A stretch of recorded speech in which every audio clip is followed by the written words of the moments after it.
Sí, profe. Sí, Sí, doctor. sí.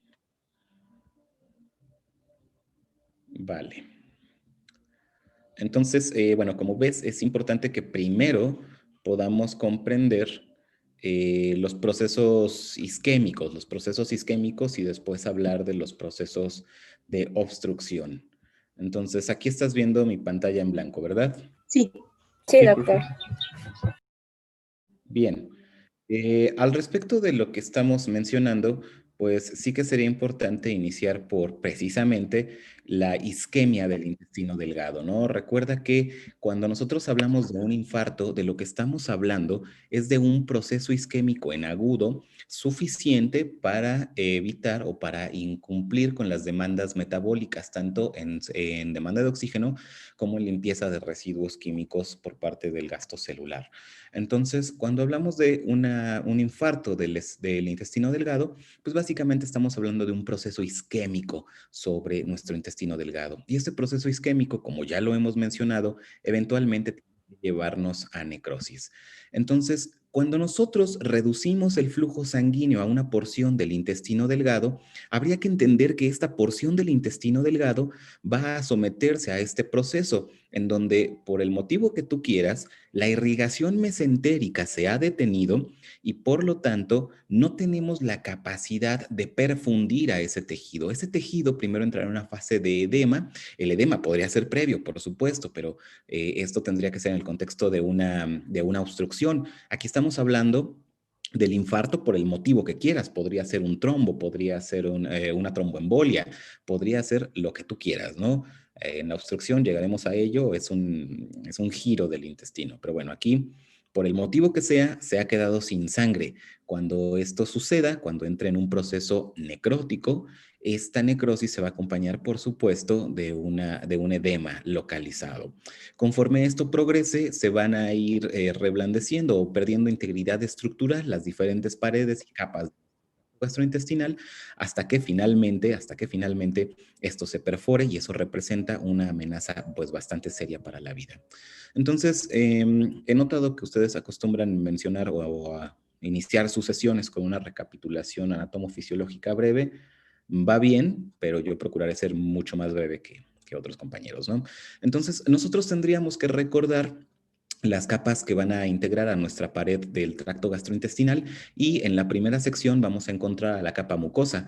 La capa mucosa tendrá una subdivisión, por supuesto, en donde la que está en contacto directo con el espacio intraluminal, o sea, el espacio dentro del tracto gastrointestinal, va a ser la capa epitelial.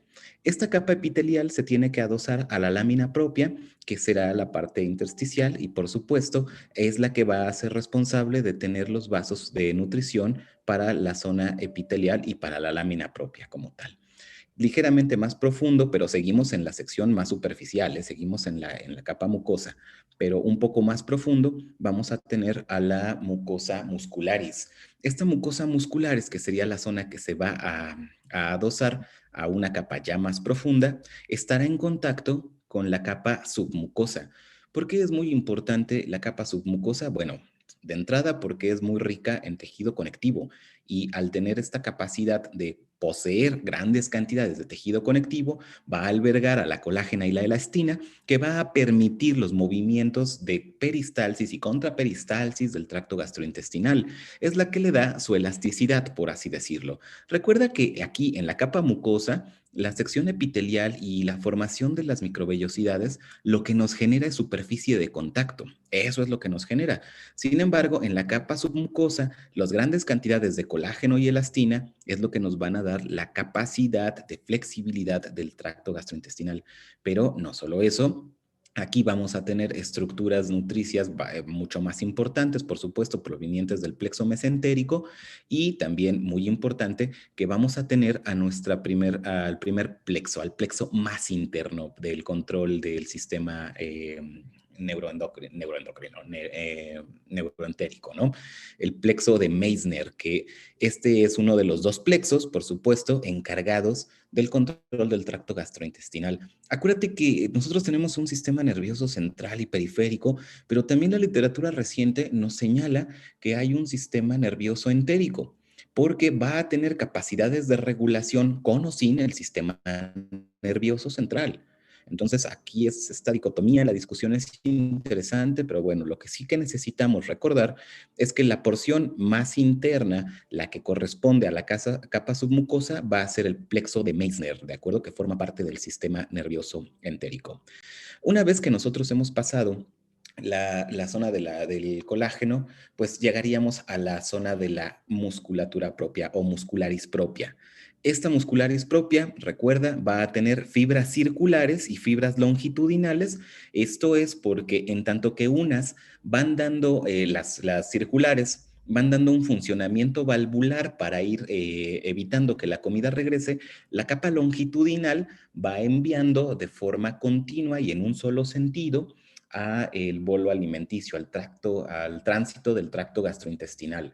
Y por supuesto, en medio de estas dos capas, de la circular y de la lámina horizontal, tenemos al plexo mientérico, ¿de acuerdo? Que junto con el de Meissner, pues ya nos da el sistema nervioso entérico. Entonces, muy importante recordar que estos músculos, por supuesto, tanto los circulares como los longitudinales, nos van a dar esa temporalidad y esa progresión continua del tracto gastrointestinal. Y por último, la porción más externa, pues va a ser una capa serosa. Esta capa serosa es la que va a evitar que se generen fricciones indeseables conforme los movimientos peristálticos pues estén ocurriendo, ¿de acuerdo? Le da esta capa de protección y de interacción adecuada con el resto de los componentes de la cavidad abdominal. Bueno, muy bien. Entonces, cómo generamos la irrigación del tracto gastrointestinal, particularmente del,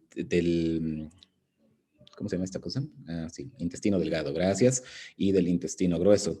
¿Por qué particularmente de estos? Bueno, pues porque recuerda que la arteria gástrica y la arteria hipogástrica sí que van a ser importantes para la, pues eso, irrigación de la cámara gástrica, ¿no? Y de la primera porción del duodeno, en el ámpula del duodeno. Sin embargo, para el intestino delgado y para el intestino grueso es fundamental la irrigación mesentérica. Entonces, la arteria mesentérica superior va a ser la principal fuente de irrigación para el intestino delgado. Una vez que nosotros hemos rebasado la arteria mesentérica superior, nos vamos a subdividir en las arterias mesentéricas. Las arterias mesentéricas tienen que penetrar, por supuesto, por la serosa, por las musculares, la lámina propia, para después llegar a la capa mucosa. Eso es lo normal. Y es muy interesante este diseño que si lo notas está formando un entramado. Y eso es porque algunas zonas del intestino estarán colapsadas en tanto que otras estén distendidas, esto de forma fisiológica, y tiene que ver con el desplazamiento del tránsito gastrointestinal por toda la longitud de este tracto. Bueno, muy bien, ¿por qué generamos este diseño o por qué el cuerpo ha diseñado ha generado este diseño? Eso es porque la circulación colateral implica que aunque yo cortara la circulación de alguna de estas arterias mesentéricas, va a haber otras con capacidad de perfusión.